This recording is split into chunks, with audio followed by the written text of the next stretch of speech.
Well, good day. Welcome to Sports Scope on our live news, where we bring you the biggest sports stories making headlines across the globe. I am Amarachi Odinaka. Well, it's been quite an eventful week in sports, especially in Nigerian football, and to put it mildly, a rather chaotic one. Well, we first saw that the Super Falcons' failure to qualify for the 2027 FIFA Women's World Cup has triggered a series of major decisions within the Nigeria Football Federation, with a fact-finding committee now tasked with getting the root of Nigeria's recent struggles. Well, the NFF has also ordered the Super Falcons technical crew to step down while questions continue to surround the future of football administrations in the country, following the reports that the September NFF elections has also been cancelled. Well, away from the national team today, we look at club football.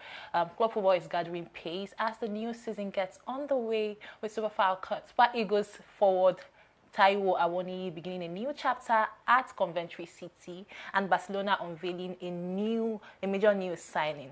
So we also turn our attention to basketball, where Indiana Fever's Caitlin Clark continues to make history in the WNBA. Well, those are the stories that we'll bring for you today on Sports Scope. We'll take a short break now. When we return, we'll take you closer to the latest developments in Nigerian football, including the NFF's fact-finding committee, the changes to the Super Falcons technical crew, and the latest uncertainty surrounding the federation's leadership. Well, stay with us. We'll talk about all of that after this break.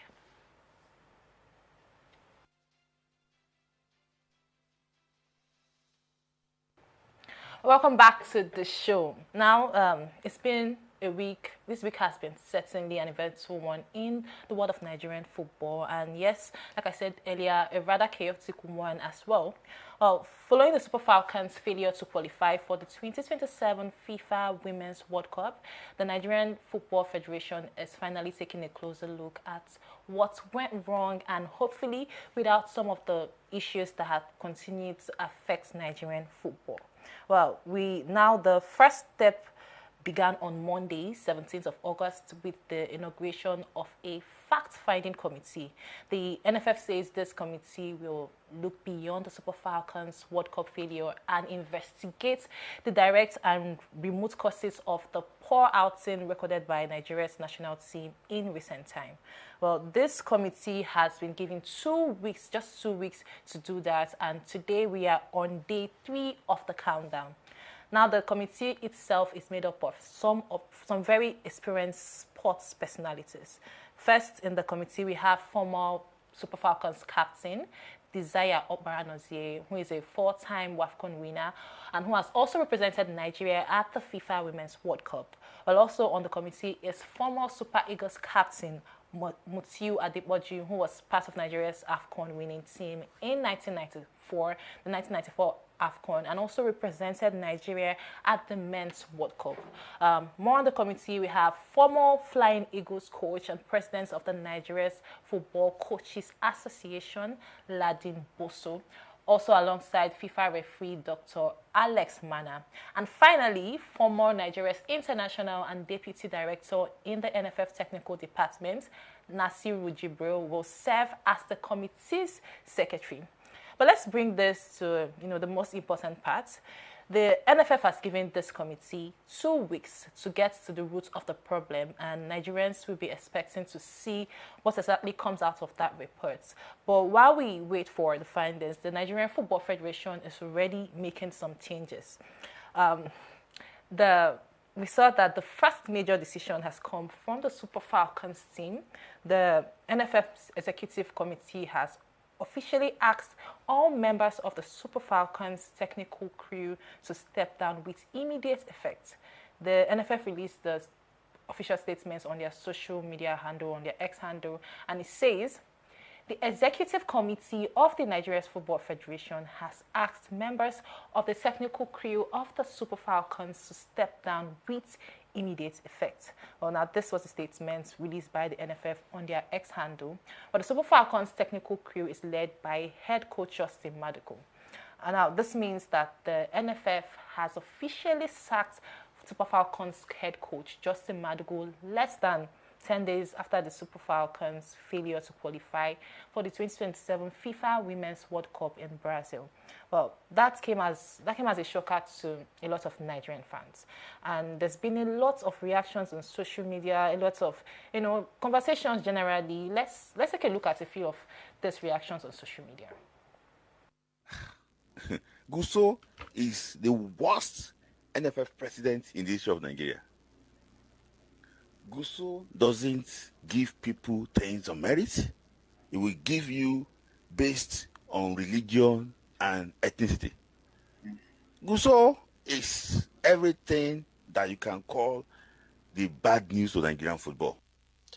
Let's talk about the National Sports Commission. I think as the body that regulates sports, or as the daddy of sports in Nigeria, they should focus more on the NFF in terms of preparation for key tournaments, camping of players, camping of teams for major tournaments, for qualifiers. I think they've left NFF to do what they love to do, anything they like to do. And they keep, releasing funds to them. If they fail to do the right thing, I think funds should not be released for the NFF. Madugu is just a pawn in the game of chess for the federation. You understand? He's just being scapegoated. You are sacking Madugu. I don't know what to make me they sack Madugu. If Madugu is the problem, we for don't know okay, the whole country for don't know okay, Madugu is the problem. But as it stands like this, to me, I felt like Madugu was actually set up to fail. The whole team was set up to fail. This is not the Falcons we know. I give credit to the way other African teams have actually stepped up and in their approach to the WAFCON, because normally we will do the same thing, the same routine, and we'll come to the tournament and we'll win. It's a good one that we lost. It paid me like water come up from my high, like they pay the players say they no go Brazil. NFF normalization of committee or whatever they may call it. Sincerely, you want to cause it won't give Nigeria any leverage. Why can't you settle the rancor? What is missing in NFF? I mean, what is missing in Nigerian football? If you hear it, you know that it goes beyond all the strategy you are using. Then you will regret doing all of this. However, there's no one united house in NSC. All this Duko, Olapade and Co. Gusau, they don't like you. Take it or you leave it. They don't like you at all. People you rely on, they are the people punching you now. Gusau. You know I've shouted. But let's see how it goes. And if you did not get involved in this NFF matter, it will also affect Tinubu's victory too. The removal of Gusau can also cause removal of Tinubu. You might take it, you might not take it. Then let's wait and see. Tinubu needs to strategize. Now, that's a lot of social media, reactions. Now, few people are calling on the president of the federation, Bola Ahmed Tinubu, to look into this case and see what is going on with the NFF and decisions. But let's go back to the coach. Before that announcement by the NFF, Coach Justin Madugu had earlier apologized to Nigerians, accepting responsibility for the difficult, disappointing results Nigeria faced in Morocco. And let's take a look at that. What he said. I mean, before that, he's been announced that he's no longer the Super Falcons coach. So I'll refer him as the ex-Super Falcons coach. Let's look at what the ex-Super Falcons said. The coach said after the Super Falcons got eliminated and did not qualify for the 2027 Women's World Cup. I have to apologize to Nigerians over. I have to apologize to Nigerians over our inability to make it to the World Cup. We are very sorry. It was not our intention. We did the best that we could, but our best was not good enough. And we're very sorry for that, and we take full responsibility for everything that happened. There can always be a next time. I'm sorry. We came into the game determined to make sure that we give it our all and try as much as possible to win. From the way the ladies played, they gave it their all too. We had chances. Still, the conversion was another problem. And we made some little errors at the back, they capitalized on that, and that they got the goals that they also got. It is something that we really regret and feel very sorry about, because it was more of individual errors in terms of decision making that accounted for what actually happened. It's something that has happened already, and we cannot do anything about it. Well, that's really a sad one to see. A campaign that started for the Super Falcons. The Super Falcons went into the WAFCON as the defending champions, and now this is the outcome of that campaign, and sad one for Coach Justin Madugu. But while our focus still remains on what happens next for the Super Falcons, there's also another major development. I said earlier, it's been a chaotic one, a very interesting week in Nigerian football, I must say. Well, the National Sports Commission, NSC, has reportedly cancelled the Nigeria Football Federation, NFF, elections, which were scheduled to hold September 27th in Lafia, Nasarawa State. Well, now, this cancellation means the planned electoral process will no longer hold, which was expected to determine the next leadership of the federation will no longer proceed on the original announced date. Well, this move has severely jolted the current NFF president, Ibrahim Gusau, who was bidding for the second term in office, having taken the mantle for 4 years. He's been the NFF president for 4 years, and now this election has been cancelled. His re-election has been on hold. Well, for the interim, the NSC is reportedly making plans to name a normalization committee to run the nation's football affairs for the next 3 months. Well, we'll hopefully hear more on that in the coming days. But for now, we'll take a short break. When we return, we'll shift our attention from the national team, the NFF conversations, and to club football, where there's plenty of things happening as the new season gets underway. Stay with us. A few messages from people that you may Oh my God! you may or may not recognise. Yes! Whenever you're ready, mate. Wow! Taiwo, how are you, buddy? Just want to wish you all the very best. You played a massive part in Forest's time back in the Premier League. First and foremost, you're a great family man. I miss you a lot. Hope everyone's great. You deserve all the praise and all the accolades you've ever had at Forest. A fantastic player, someone that I'm sure and I know the fans love dearly. So, all the very best. Wish you and your family all the very best. Good luck, buddy. Taiwo. Just want to send you a quick message. Yes, true. Very sad to hear that you're leaving the club. I think back to the times that we shared in the dressing room and on the pitch. You were a massive influence on the team and the dressing room and everybody involved. You smile the way you were as a guy. You were infectious, and we certainly miss you when you're injured. You came up with some massive goals for us, scoring the first goal for Forest back in the Premier League after all those years, and also the game against Arsenal at home that got us the status to stay in the Prem for the next year. So just want to wish you and your family all the best for the future, and well done on your Forest career, mate. Catch you soon. Don't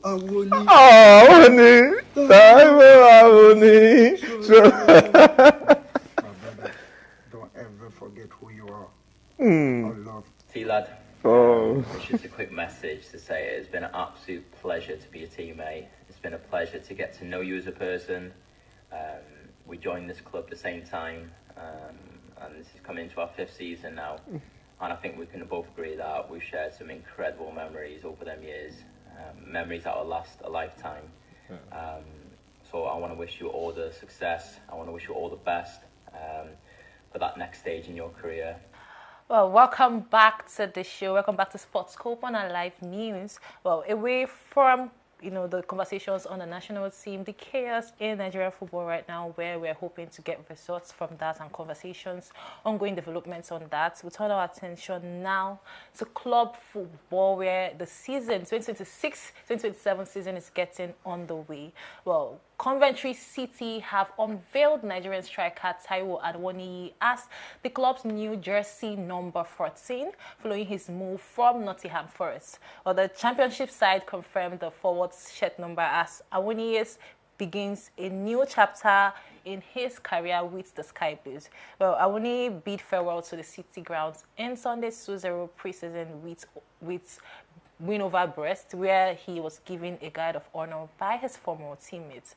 It was quite an emotional farewell for Taiwo Awoniyi and his teammates, and we saw the outpours of emotion, and I would like you to see that. Let's take a look at that moment at the City ground.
Congratulations to Taiwo Awoniyi on that win. Hopefully we get to see him, back in action with the Super Eagles when the 2027 AFCON qualifiers kick off sometime later this year. We're still on the transfers as the new 2026-2027 season gets on the way. La Liga side FC Barcelona have completed the signing of Spanish midfielder Rodrigo Hernandez from Manchester City. The 30-year-old, popularly known as Rodri, has joined the La Liga club in a deal worth €65.4 million, signing a 4-year contract. During his unveiling, the Spanish midfielder spoke about his decision to join Barcelona, his ambition with the club, and what he hopes to achieve in years ahead. He also spoke about Barcelona's history and why the move was an important one for his career. Let's take a look at that conversation from Rodri and what he had to say during his unveiling. Venimos de verdad a los sitios, venimos con intención de que crezcan y que todo crecer con el proyecto y que nada, que somos gente muy ambiciosa, con valores de ya de muy atrás. Yo siempre me he sentido muy identificado con lo que es Barcelona, por eso hemos elegido Barcelona. Y lo que tú dices, para mí mi objetivo es sumar, poder aportar todo lo que tengo y sobre todo transmitir que estamos felices porque consideramos que este sitio va a dar mucho que hablar en los próximos años, así que nada, a por todo, como dije en el vídeo. Por todo.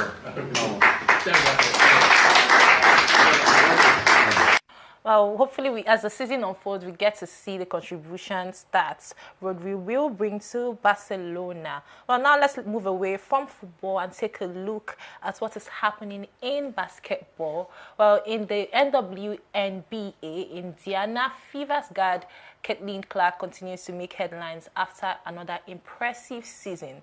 Clark has now earned her 4th Player of the Week award, the most by any player in the league this season. Yes, the most by any player in the WNBA this season. Well, she's also leading the WNBA in assists and ranks 3rd in scoring, showing how important Caitlin has been for the Fevers in recent time. Well, Clark and the Indiana Fever also faced injuries Atlanta's Dream on Sunday, with the Fever securing a 95-91 overtime victory against Atlanta Dream on Sunday.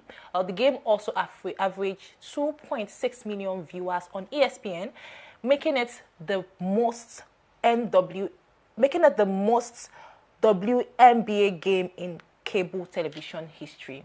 Well, this shows how the growing attention around women's football, especially the Women's National Basketball Association. Let's take a look at some of the highlights from that game. Second. There's something about facing the New York Liberty here in Indianapolis. Clark, guarded by Sherrod, will fire a bomb and hit from way downtown. Caitlin Clark with the deep three. Jalen Sherrod right there sometimes. Here's Clark working behind Boston. Has the switch on Reese. Will fire and hit from three. Caitlin with just, wow, what a screen by Aaliyah Boston. And then the roll, they get the switch of Reese onto Caitlin Clark. And that's solid defense on the switch. She's right there. She has her hand up to contest. Dallas, 5 players outside the three-point line. Clark shot fakes the three and gets to the rim. Straight line drive for Enrique, and a straight line drive. Well, congratulations to Caitlin Clark on an impressive season so far, and winning the 4-time award this week. That brings us to all the updates we have to take on Sports Scope today. We'll have conversations. We've had conversations from the NFF, the coach, Super Falcons coach being asked to resign, to Taiwo Awoniyi's move from Nottingham Forest to Coventry, and also to Caitlin Clark performance so far in the WNBA. It's been a pleasure bringing you the latest updates in sports. Thank you for staying with us. I am Amarachi Odinaka for our live news. I do hope to see you some other time, but for now, have a wonderful day.